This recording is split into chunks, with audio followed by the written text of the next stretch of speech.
Hey everyone, I just finished reading Bastion Wars the Omnibus by Henry Zell. It's got 4 stories in it. Um, it's got Emperor's Mercy, Flesh of Iron, Blood Gorgons, and it has another story about Tyranids. It's pretty good. So, this book doesn't focus on a single character like most books do, but instead it explains the war on each planet. So this system of planets and stars gets attacked by the Blood Gorgons, who is a Chaos chapter, a chapter of Space Marines, and they end up attacking all these planets, and that's what the book's about. And I think it's pretty good. I think this is my first Henry Zhao book that I read, and I really enjoyed it. This book took me about 2 months to read. I wasn't reading it like every day, but it took me about 2 months to read. Now I will say I didn't understand everything that happened. Even with all my Warhammer knowledge, I wasn't able to understand every little thing that happened. So, but the parts I did understand, I do like. So it's 4 stories for 1750. I think that's a pretty good deal. I think the first story is probably my favorite. The Tyranid one. It's like 4 chapters. It's pretty easy to understand. A lot of likable characters. It's got Tyranids in it, and I really like Tyranids. I'm a big fan of Tyranids. So the first story is a Tyranid story. Really enjoyed that. Now, if I'm going to talk about this book, I will probably do spoilers. As you can see from this logo, I think this was before 8th edition. So it's a pretty old book. I think this book is at least 5 years old. If I had to guess, this book is at least 5 years old. So there's going to be some spoilers.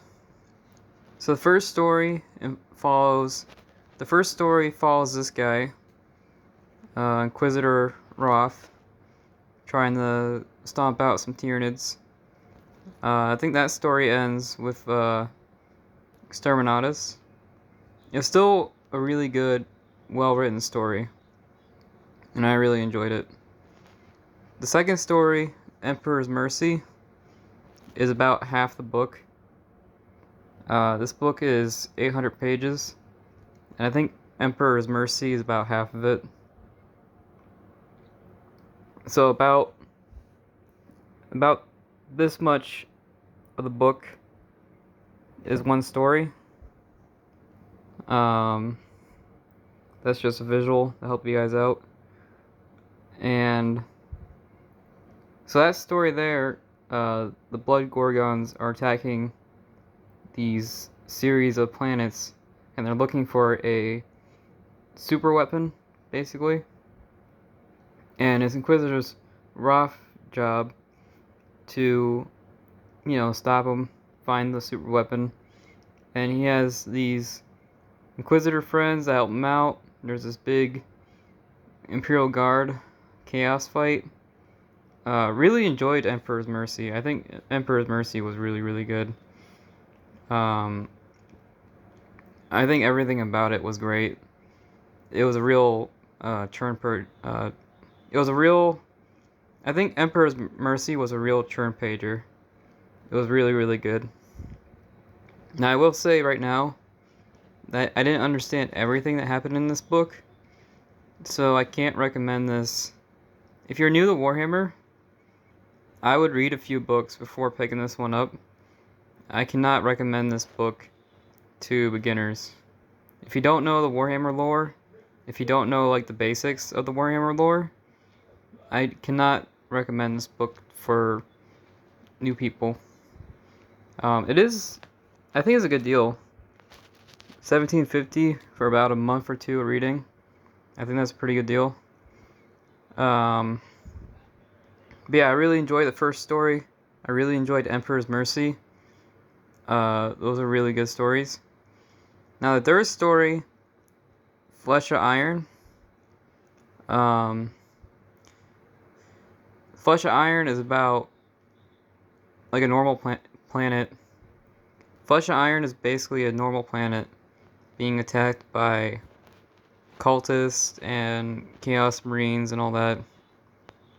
And you find out at the end of the story, you find out towards the last couple of pages that it's actually an origin story. It's like a flashback. It's the start of a new character, which is interesting. So Flesh of Iron is one really long origin story. Flesh of Iron I didn't really enjoy. It was just super long, and there wasn't a whole lot of like Warhammer in it. Like I said, Flesh of Iron takes place on a normal planet, so there wasn't a whole lot of Warhammer like sci-fi. It wasn't very sci-fi. When you buy a sci-fi book, you expect sci-fi things to happen. And Flesh of Iron was very, it was like normal people fighting. It was still, I think it was still well written. I still think Flesh of Iron was well written, but it's not my cup of tea. I didn't really like it that much. But it is pretty cool that this entire story was made just to create a new character. I thought that was pretty cool. And then you have Blood Gorgons. Blood Gorgons I actually really enjoyed. It's about the Chaos chapter that attacks the planets. And they get attacked by Death Guard and the Dark Eldar. So it's interesting seeing a chapter of Chaos Marines getting attacked by Death Guard and Dark Eldar. It was a really good book. I actually really enjoyed Blood Gorgons. That was actually a really good story. Now it is, because it's Chaos, it's extremely violent and extremely graphic. So I would not read Blood Gorgons if you're like faint of heart or new to sci-fi or anything like that. Blood Gorgons is very, it doesn't hold a lot of things back. It's very graphic. So I really enjoyed Blood Gorgons, but I can't recommend it to anyone new. It's very, very graphic. So I really enjoyed this book. I just don't know who I'd recommend it to. But it is a good book. It's solid. If you like Inquisitors, if you like Imperial Guard is on. I would say Imperial Guard is on every page. Imperial Guard shows up on every page. So if you're a huge Imperial Guard guy, you'll see them on every single page of this book. They're just everywhere. So I would say Imperial Guard is probably the main story, or I would say Imperial Guard is the main character of the story. They just show up. They're on every page, right? So I really enjoyed it. I like Inquisitor Roth. I thought he was cool. And yeah, I think this is a good book. I think I'm gonna end it there. And I don't know what else to add. I'm not sure what to add after that. Yeah, I really enjoyed it. I think I'm going to end the video now. And yeah, if you see it, pick it up. It's pretty good. Alright, bye.